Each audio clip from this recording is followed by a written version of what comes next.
एहतशामुल हक जी, bio pharma शक्ति योजना सरकार लेकर के आई है कि अगले 5 सालों में 10,000 करोड़ रुपए इसमें खर्च होंगे। तो इसका क्या बेनिफिट आपको नजर नहीं आ रहा?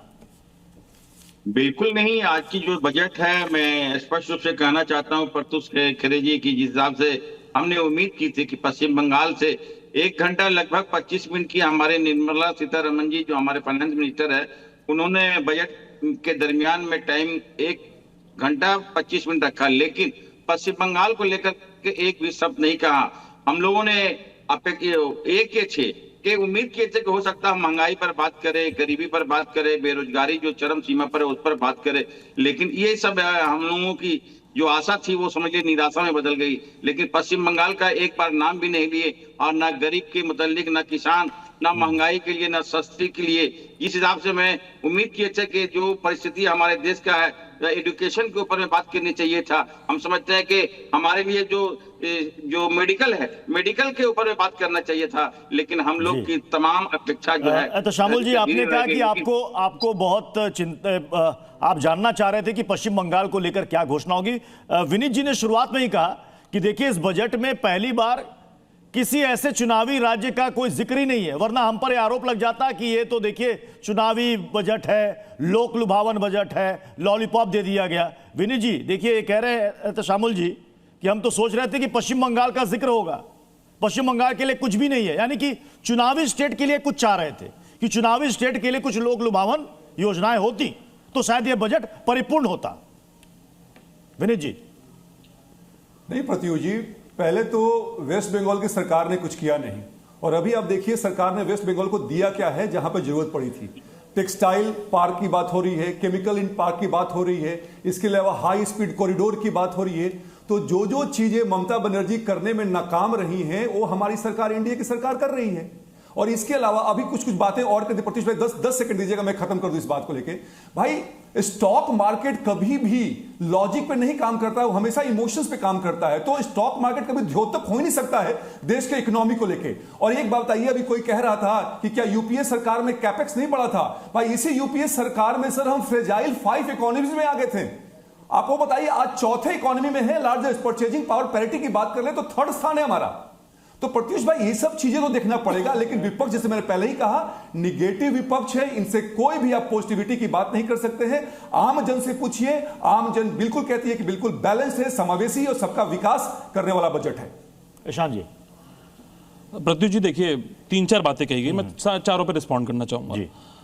सबसे पहली बात बोली गई कि चौथी सबसे बड़ी अर्थव्यवस्था, मलूक नागर जी ने भी बोली और अभी विनीत जी ने भी बोली।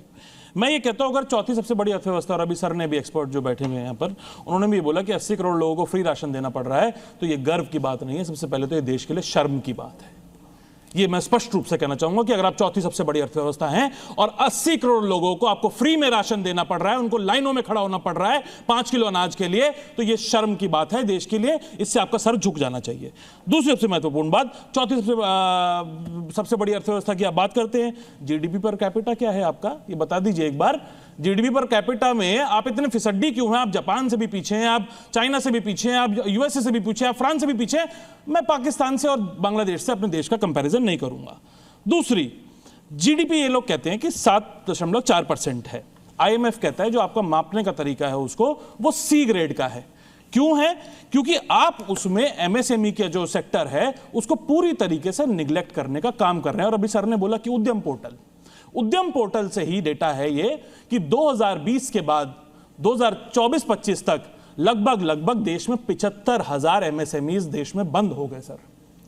और ये सरकार क्या करती है? 10,000 करोड़ का बजट उसमें आवंटित करती है। जो आपके देश की रीढ़ की हड्डी है आपकी अर्थव्यवस्था की, एमएसएमई, उसके लिए मात्र 10,000 करोड़, इसके लिए तो 1 लाख करोड़ रुपए भी कम थे। पहली बात तो ये। दूसरी बात, आपने, तीसरी सबसे महत्वपूर्ण बात प्रत्युष जी, आपने कहा कि विपक्ष कह रहा है कि ये जो बजट है ये एंटी एससी एसटी है, अनुसूचित जाति और अनुसूचित जनजातियों के और ओबीसी के खिलाफ है। मैं आपको बताता हूं कैसे। पीएम अनुसूचित जाति अभ्युदय योजना जो है उसका बजट 890 करोड़ रुपए से कम कर दिया गया। PM young achiever scholarship for OBC EBC DNT का जो बजट है वो 690 करोड़ रुपए से कम कर दिया गया। Programme for development for scheduled tribes उसका 1560 करोड़ रुपए से कम कर दिया गया। तो ये जो सरकार है, ये जो गरीब तबका है उसकी जो थाली है उसमें से निवाला छीलने का काम कर रही है, ना कि उसमें निवाला डालने का काम कर रही है। अब आइए एक बहुत महत्वपूर्ण बात है, ये डेटा सरकार का डेटा है। ये लोग कहते हैं हमने फिस्कल डेफिसिट कम कर दिया। फिस्कल डेफिसिट कैसे कम करा इन्होंने जब खर्चा ही नहीं किया तो फिस्कल डेफिसिट तो कम होगा। जल शक्ति मिनिस्ट्री जो है उसमें जो खर्चा है, जो स्पेंडिंग है, वो सिर्फ 9% की है। Department for drinking water and sanitation में सिर्फ 20% की है। यहां इंदौर में लोग मर रहे हैं जहरीला पानी पी के, और ये सरकार सिर्फ 20% की उसमें स्पेंडिंग करती है। हाउसिंग एंड अर्बन अफेयर्स में 24% की स्पेंडिंग है। लेबर में भी 24% की स्पेंडिंग है। टूरिज्म जो कि हमारा बड़ा क्षेत्र हो सकता है, हम उसको ग्रो कर सकते हैं, उसमें मात्र 20% की स्पेंडिंग, और फिशरीज में भी मात्र 20%। आपने शहरों का जिक्र किया, इंदौर का जिक्र किया, प्रदीप भाटी जी, टीयर 2 और टीयर 3 शहरों का विकास, जहां की आबादी 5 लाख से ज्यादा है, इन छोटे शहरों को विकसित किया जाएगा। अगर विकसित होंगे तो क्या इससे रोजगार का सृजन नहीं होगा? केवल एक स्मार्ट सिटी का नाम बताइए भाटी जी, माफ कीजिएगा। नहीं, मैं वही बात कह रहा था, केवल एक स्मार्ट बात कह रहा था कि आदर्श गांव और 100 स्मार्ट सिटी बननी थी 2014 में से लेके 2022 तक, एक भी बन पाई आज तक।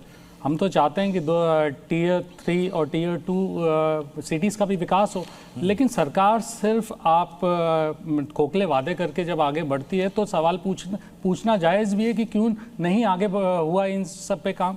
और आप ये देखिए कि अभी बात हो रही थी, सर ने कहा कि MSMEs की ग्रोथ रेट बहुत ज़्यादा हुई, बहुत ज़्यादा बढ़ी। नहीं सर, आप गलत हैं। MSMEs 314% यूपीए सरकार में बढ़ी, रैपिड एक्सपेंशन हुआ, और मोदी सरकार में मात्र 40%, 40 to 50%। MSME इस देश में एक्सपोर्ट का 50% शेयर रखती है। 50% एक्सपोर्ट MSMEs कर रही हैं, और वही आंकड़ा 2013-14 में वहीं खड़े थे हम, लगभग 45% पे, और आज भी वहीं खड़े हैं। आपने किया क्या इस देश में? आपने इकोनॉमी, आप बता रहे हैं 11 नंबर से आप 4 नंबर पे आ गए, लेकिन आपने हल क्या किया है? किसके पास जा रहा है पैसा? आर्थिक असमानता इस देश की सच्चाई है। एक पर कैपिटा इनकम में 140वें स्थान पे खड़े हैं। क्या आप बात करते हैं चौथी इकोनॉमी? 140 स्थान भूल जाते हैं आप? क्या इस देश के गरीब का हाल हो रहा है? अभी इकोनॉमिक सर्वे रिपोर्ट आई, उसके अंदर 2025-26 की अभी जो टेबल हुई 29 तारीख को, उसके अंदर सरकार खुद कह रही है, एक आंकड़ा, एक चीज और बता दूं, सरकार खुद कह रही है कि उसमें 10.5 करोड़ लोग सिर्फ और सिर्फ रूरल हाउस होल्ड्स हैं जो गरीब हैं।